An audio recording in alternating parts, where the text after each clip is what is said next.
नमस्कार, सीएनबीसी आवाज Motilal Oswal live studio में आप सभी का स्वागत है। आप देख रहे हैं मिड कैप मंत्रा। मैं हूं आपके साथ श्रेया ठाकुर और शो की शुरुआत करेंगे हेडलाइन से।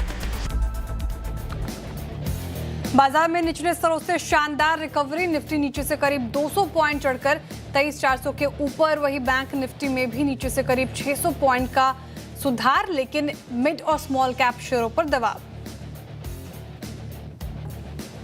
कमजोर बाजार में आईटी दे रहा है सहारा, लगातार तीसरे दिन पूरे सेक्टर में जोश। आज भी आईटी इंडेक्स करीब 4.25% मजबूत, वहीं 6 से 7% चढ़े टीसीएस, इन्फोसिस और विप्रो। लेकिन फार्मा, एनर्जी और कैपिटल मार्केट में आज बिकवाली, तीनों इंडेक्स 1% से ज्यादा नीचे। स्प्रिंग एनर्जी को खरीदने की रेस में सबसे आगे एबी ग्रुप, $1.7 बिलियन में हो सकती है डील। मनी कंट्रोल की बड़ी एक्सक्लूसिव खबर, शेल पीएलसी की रिन्यूएबल सब्सिडरी है स्प्रिंग एनर्जी।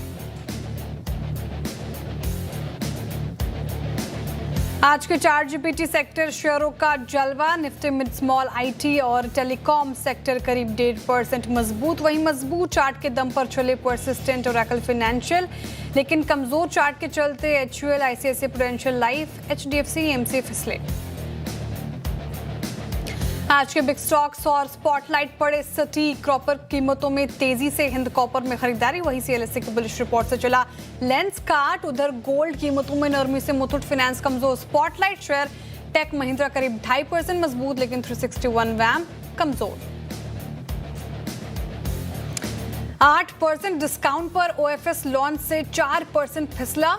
एनएचपीसी सरकार बेचेगी 6% तक हिस्सा, 71 रुपए प्रति शेयर है ओएफएस का फ्लोर प्राइस। अब तक 51% भरा नॉन रिटेल का हिस्सा।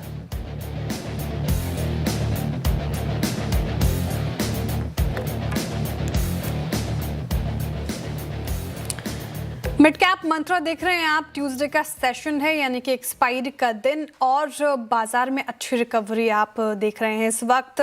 रखिएगा निफ्टी स्क्रीन पर, देखिए किस तरीके से निचले स्तरों से अच्छी रिकवरी, 71 अंक ऊपर आपको कामकाज करता हुआ नजर आएगा। 23,450 के आसपास। हमने कहा था मॉर्निंग में कि आज की क्लोजिंग काफ़ी इंपॉर्टेंट होगी। अब देखते हैं क्लोजिंग कैसे होगी मार्केट की, लेकिन फिलहाल रिकवरी अच्छी है। एक बार बैंक निफ्टी भी रखिएगा, और बैंक निफ्टी भी अब इन ग्रीन ट्रेड करता हुआ यहाँ पर भी करीब 95 अंकों की रिकवरी आपको दिखाई देगी, बढ़ोतरी इनफैक्ट। और निचले स्तरों से तो अच्छी रिकवरी के साथ बढ़ाए, 600 के करीब अंक ऊपर आज निचले स्तरों से बैंक निफ्टी। ब्रेथ थोड़ी ठीक हुई है, लेकिन रसाकसी का माहौल अभी भी नजर आएगा आपको। एडवांसेस की तरफ अब थोड़ा झुकता हुआ, क्योंकि 1540-41 ऐसे स्टॉक्स जहां पर खरीदारी हो रही है, 1509 ऐसे स्टॉक्स जहां पर यहाँ पर दबाव देखने को मिल रहा है। तो ब्रेथ में रसाकसी, लेकिन इम्प्रूवमेंट है यहाँ भी। अच्छा, आईटी स्पेस पिछले 3-4 दिनों से हीरो स्पेस बना हुआ है, आज भी देखिए 4% अप है। और कुछ चुनिंदा स्पेसेस में अच्छी रिकवरी। एफएमसीजी पैक रखिएगा, कल गजब की इसमें हमें बिकवाली देखने को मिली थी, लेकिन आज फिर से रिकवर हुआ है, और 0.5% करीब अब एफएमसीजी आपको नजर आएगा ऊपर। ऑटो भी रख दीजिए, यहाँ पर भी लगभग 0.5% की तेजी है फिलहाल। बैंक्स रिकवर हुए। मेटल्स तो शुरुआत से आज अच्छा कर रहे थे, चुनिंदा स्टॉक्स अच्छा परफॉर्म करते हुए। वही रियल्टी भी देखिए तो यहाँ पर भी अब थोड़ी हरियाली लौटी है। तो बाजार में अच्छी रिकवरी है, और स्पेसेस भी अगर आप देखें तो मौके दे रहे हैं। अब बड़ा सवाल यही कि इस रिकवरी में क्या करना चाहिए, ये रिकवरी कितनी टिकाऊ है, और साथ ही स्टॉक स्पेसिफिक आइडियाज क्या होगा इस मार्केट में। इस सब पे चर्चा के लिए हमारे साथ अब जुड़ रहे हैं निर्मल बंके, नीरव छेड़ा जी। नीरव जी, गुड आफ्टरनून और स्वागत है आपका कार्यक्रम में। एक्सपायरी का सेशन है, तो उतार चढ़ाव देखने को मिलता है ऐसे मौके पर। अब बताइए इस रिकवरी को कैसे देख रहे हैं, टिकाऊ लग रही है आपको ये रिकवरी, और अगर हाँ तो फिर क्या अप्रोच होगी इस मार्केट में? यस, गुड आफ्टरनून श्रेया जी। देखिए, निफ्टी की अगर बात करें तो ओवरसोल्ड था। निफ्टी में पिछले 4-5 सेशन में हमने देखा कि भारी गिरावट आया है। दो इम्पॉर्टेंट चीजें, 23,200 बहुत बढ़िया सपोर्ट था जहां से निफ्टी ऊपर आया है, और जो डेरिवेटिव्स डेटा है उसमें पीसीआर काफी ओवरसोल्ड हो चुका था, ओपन इंटरेस्ट काफी हाई, मतलब शॉर्ट्स हो चुके थे, तो एक रिवर्सल आना जरूरी था। अब ये जो रिवर्सल है ये ऑल द वे टूवर्ड्स 23,770, 23,800 के करीब जा सकता है फॉर निफ्टी। तो यही व्यू है कि यहाँ पे बाइंग करें। करंट लेवल्स पे एंड ऑन सर्टेन डिक्लाइंस आप बाय कर सकते हैं। 23,400 का फ्यूचर में आप स्टॉप लॉस लगाएं। 23,800 तक के आपके टारगेट रहेंगे। Similar is the case for bank Nifty. एक बहुत बढ़िया सपोर्ट है बैंक निफ्टी का टुवर्ड द 53,400 और लेवल्स फ्यूचर्स में, जहां से बैंक निफ्टी ने बाइंग दिखाई है। आई बिलीव करंट लेवल से बैंक निफ्टी में भी बाइंग बना सकते हैं। काफी सारे शॉर्ट पोजीशंस हैं जो कवर होते हुए दिख रहे हैं। आई बिलीव करंट लेवल से 55,000 तक के टारगेट्स बैंक निफ्टी फ्यूचर्स में आ सकते हैं। तो वो टारगेट के साथ में बाइंग करें। 53,900 के स्टॉप लॉस के साथ में आप होल्ड कर सकते हैं। ओके, रिकवरी टिकाऊ लग रही है, स्ट्रेंथ लौट रही है बाजार में, इसलिए खरीदारी कर सकते हैं। 23,400 का स्टॉप लॉस आपको निफ्टी पे अपनाना है। 23,800 तक के स्तर दिखा सकता है। वही बैंक निफ्टी भी 55,000 तक के स्तर दिखा सकता है। आपको 53,900 का स्टॉप लॉस जरूर मेंटेन करना है। निफ्टी बैंक निफ्टी पर इंपॉर्टेंट लेवल्स हमने समझ लिए, लेकिन नीरव जी, स्टॉक स्पेसिफिक आइडियाज क्या होंगे इस मार्केट में? कौन से स्टॉक्स आपको अच्छे लग रहे हैं? श्रेया जी, देखिए, 2 small cap mid cap counters दूंगा और एक लार्ज कैप दूंगा। मेरे हिसाब से पहले 2 स्मॉल कैप मिड कैप कर लेते हैं। आईटी स्पेस जो आपने नाम लिया मुझे बहुत बढ़िया लग रहा है। बहुत सारे स्टॉक्स में कंसोलिडेशन ब्रेकआउट आ रहे हैं और ये medium term long term breakout आ रहे हैं। तो टाटा टेक्नोलॉजी एक ऐसा स्टॉक है जिसमें बहुत बढ़िया एक ब्रेकआउट आया है। करंट लेवल्स के साथ आप बाइंग कर सकते हैं। 735 के पास में चल रहा है। 720 का स्टॉप लॉस लगाए ऑन अ क्लोजिंग बेसिस, और मेरे हिसाब से 780 से 800 इसके टारगेट होने चाहिए। काफी तेजी से ये स्टॉक ऊपर जा सकता है। दूसरा स्टॉक जो मुझे काफी पसंद है वो इलेक्ट्रो स्टील कास्टिंग। ये जो स्टॉक है इसमें एक लॉन्ग टर्म सपोर्ट है अराउंड द 74 73 और लेवल्स, वही लेवल से वापस ऊपर आया है। आई बिलीव करंट लेवल से इसमें बाइंग बना सकते हैं। लॉन्गर टर्म ट्रेंड अभी पॉजिटिव हो चला है और सपोर्ट टेस्ट कर रहा था। तो करंट लेवल से बाइंग करें। 70 रुपीज के स्टॉप लॉस लगाए। ऊपर में 85 तक के इसमें टारगेट रहेंगे। और एक जो लार्ज कैप स्टॉक जो मुझे काफी पसंद है वो है एचडीएफसी बैंक। देखिए, एचडीएफसी बैंक में lower top lower bottom formation जरूर बना, मगर लॉन्ग टर्म सपोर्ट्स ये स्टॉक के 740 के पास में है जो आज छुए हैं स्टॉक ने। बहुत सारे शॉर्ट पोजीशंस हैं, यहाँ से कवरिंग आ सकती है और काफी तेजी से आ सकती है। अच्छा पॉजिटिव डाइवर्जेंस भी है। काफी कम बारी ऐसी होती है जब आपको ये सब फैक्टर्स मिलते हैं ये दिग्गज स्टॉक में। तो मेरे हिसाब से यहाँ से एचडीएफसी बैंक जरूर बाय करना चाहिए with a stop loss of 735। ऊपर में आई बिलीव यहाँ से पहला जो लेवल है वो 800 का है, but from a medium term perspective ये 850 900 तक जरूर जा सकता है। तो 3 काउंटर्स डिस्कस किए हमने जो नीरव जी को अच्छे लग रहे हैं। टाटा टेक आईटी स्पेस से यहाँ पर दमखम नजर आ रहा है, तो यहाँ पे खरीदारी करके चलें।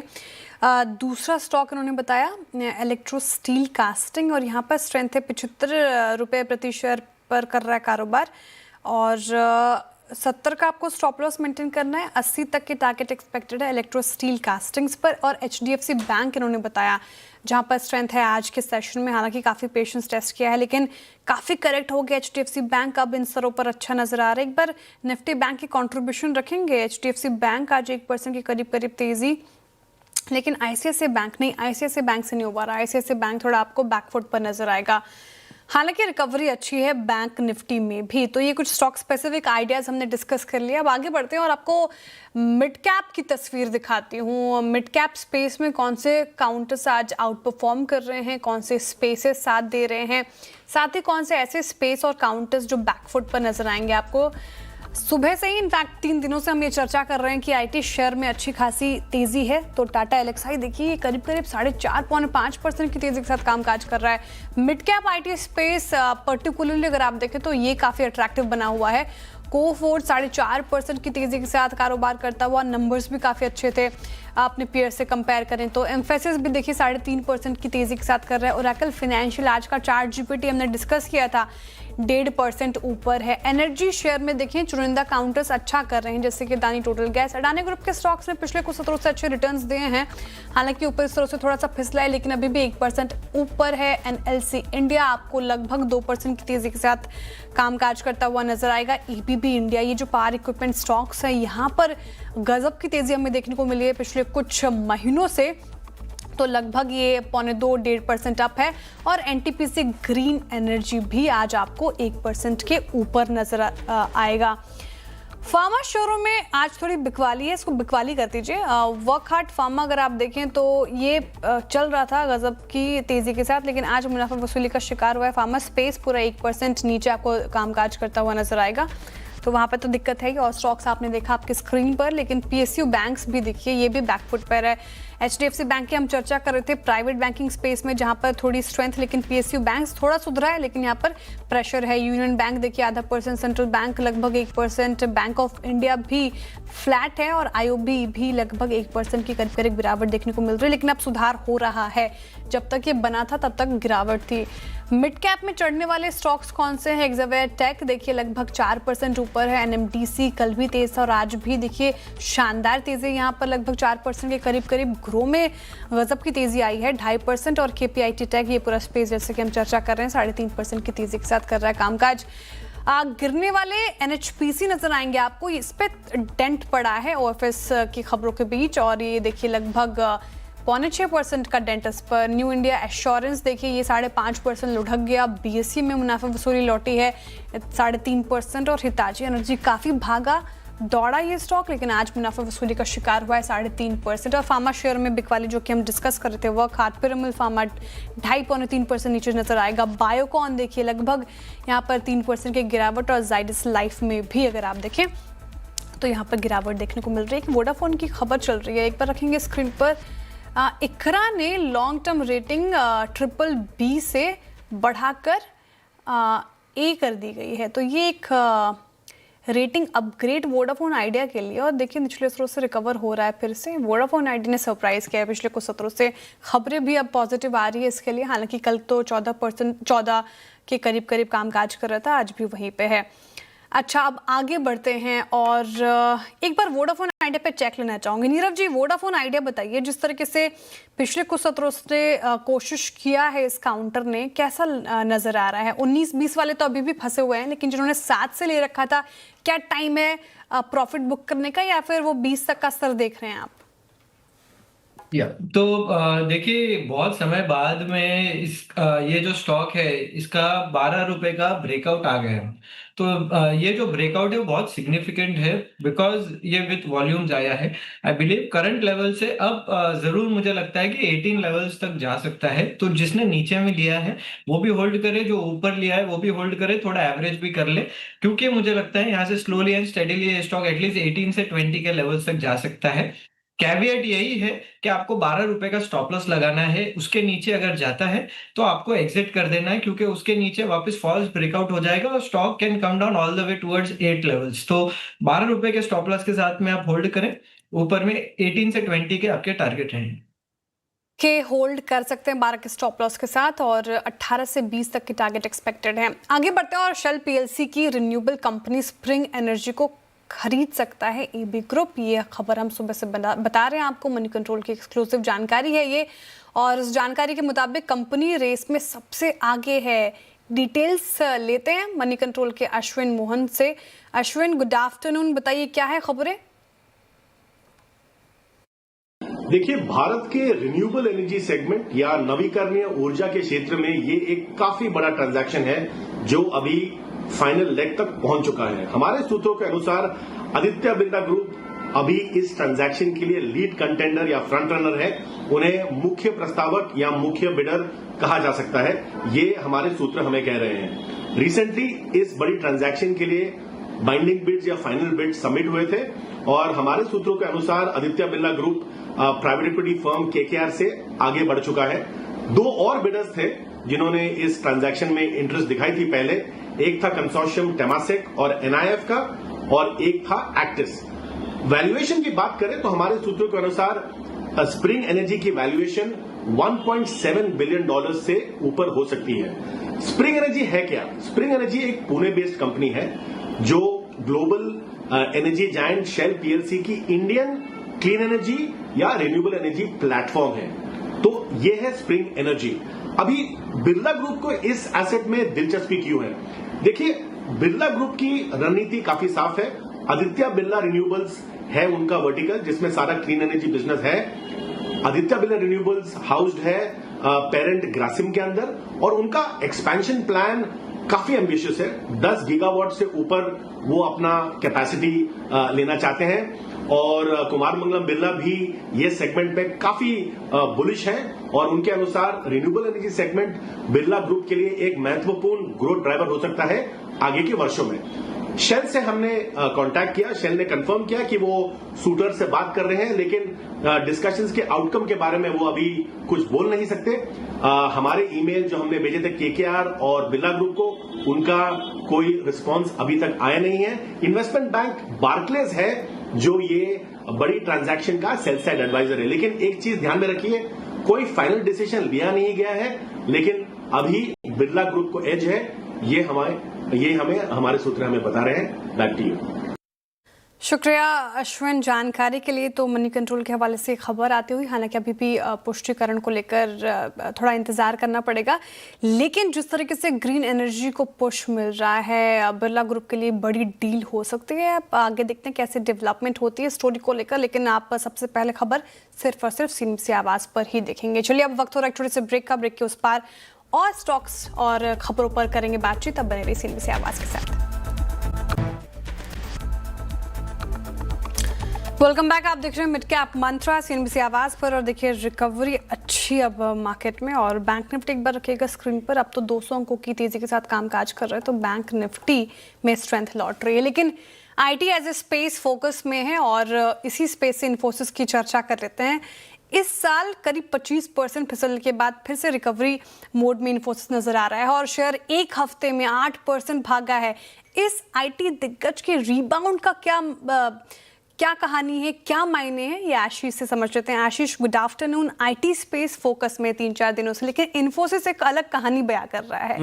कहां से आ रही है तेजी के संकेत? देखिए, काफ़ी बड़ा मूव आपको पूरे आईटी स्पेस में नजर आएगा, लेकिन इन्फोसिस में तो पिछले 2 दिनों में, पूरे एक हफ्ते नहीं, आप सिर्फ 2 दिनों का ही प्राइस एक्शन देखें तो तकरीबन 8% से ज़्यादा की तेजी है। इंट्राडे में देखें तो 6% के पार निकला था। बड़े सर्ज यहाँ पर देखने को मिल रहे हैं। अब इन्फोसिस की कहानी इसके लिए अलग है कि जैसे टीसीएस गिरा हुआ है, हाई से भी स्टॉक आप देखें तो सिग्निफिकेंटली करेक्टेड है, लेकिन ये जो 8% का मूव देखने को मिला और खासतौर पर आज जो गैप अप ओपनिंग आपको देखने को मिली, इसके साथ जो 50 डीएमए का लेवल है, यानी 1224 रुपए का जो स्तर है, ये पार हो गया। अब आप लो से देखें तो 14 मई को 1089 रुपीज़ का इसने लो बनाया था। उन स्तरों से ऑलमोस्ट 15-17% की तेजी आ चुकी है, लेकिन ध्यान रखें बीटन डाउन स्टॉक है। चलने के बाद भी अभी भी ऊपर से देखेंगे ना तो आपको ये बहुत नीचे नजर आएंगे। तकरीबन हाई से 38-40% तक की गिरावट यहाँ पर आपको देखने को मिली और पिछले 6 महीने, 1 साल, 5 साल आईटी स्पेस ने निवेशकों का बहुत ज़्यादा पेशेंस टेस्ट किया है। लगातार एआई को लेकर जो थ्रेट की खबरें आती रही, इसका असर आपकी स्क्रीन पर देखिए। 6 महीने में 20%, 1 साल में भी 20% और 5 साल में भी पैसा नहीं बना। 10% तक की गिरावट यहाँ पर आपको देखने को मिली। लेकिन अब पिछले 3 सत्रों से आप देखेंगे कि लगातार सबका व्यू अब आईटी स्पेस पर बदल रहा है और ब्रोकरेज हाउस की तरफ से जो कमेंट्री निकल कर आ रही है पूरे स्पेस के लिए बड़ी स्पेसिफिक और इम्पॉर्टेंट है। खासतौर पर आप देखिए, कल बर्नस्टीन की रिपोर्ट हमने आपके साथ शेयर की थी। अब बड़ा टेक अवे उस रिपोर्ट में ये था कि ओवरवेट आईटी स्पेस पर बरकरार रखा, कोई भी डाउनग्रेड नहीं किया। इनफैक्ट जो पॉजिटिव ओवरवेट की रेटिंग है, इसे बरकरार रखा गया। इसके अलावा देखें तो कल सीएलएसी की तरफ से रिपोर्ट आई, जहां पर ये बता रही थी कि जो सैस कंपनीज है, इनकी तरफ से डील विंस लगातार देखने को मिल सकते हैं और Q4 के जो नतीजे आए थे, इसमें ईपीएस के अपग्रेड्स भी इन्हें पसंद आए और साथ में आगे जाके जो आउटलुक नजर आ रहा है, ये भी काफ़ी बेहतर है। जो स्पेंडिंग का क्राइटेरिया है, अब धीरे धीरे इंडस्ट्री में ये भी बदला है। पहले जो पर सीट के हिसाब से होता था, अब प्रोडक्ट वाइज आप देखें तो यहाँ पर स्पेंडिंग आईटी स्पेस में देखने को मिली है। तो जो आईटी सर्विस कंपनीज हैं, इनके लिए एक बड़ा बेनिफिशियल हो जाता है।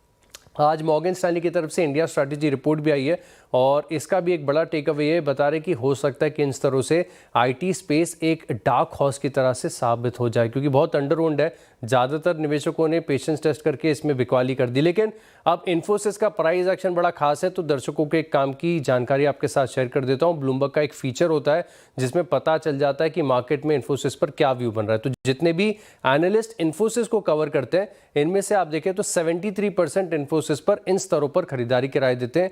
होल्ड की रेटिंग है 24% की, बिकवाली की सलाह सिर्फ 3%, यानी मोर और लेस जो कंसेंसस है ये तेजी और खरीदारी के फेवर में। और इन सभी एनालिस्ट के टारगेट प्राइस को अगर आप एवरेज करके देखें तो एवरेज टारगेट आपको 1467 का नजर आएगा, यानी इस भाव से कंफर्टेबल 18 से 20% की अपसाइड अगले 1 साल में आप इन्फोसिस से एक्सपेक्ट कर सकते हैं। इंटरेस्टिंग जानकारी आशीष, थैंक यू। बर्स्टिन पहले, फिर CLSA और अब मॉर्गन स्टैनली भी पॉजिटिव होते हुए IT स्पेस को लेकर और इन्फोसिस को लेकर ज़्यादातर एनालिस्ट खरीदने की सलाह दे रख रहे हैं। शुक्रिया आशीष। इन्फोसिस 5.5% अब आज के सेशन में और IT एज ए पैक तो फोकस में ही है। चलिए इसी के साथ रुक रहे एक छोटे से ब्रेक के लिए। ब्रेक के उस पार फिर हाजिर होते हैं। आप बने रहिए CNBC आवाज़ के साथ।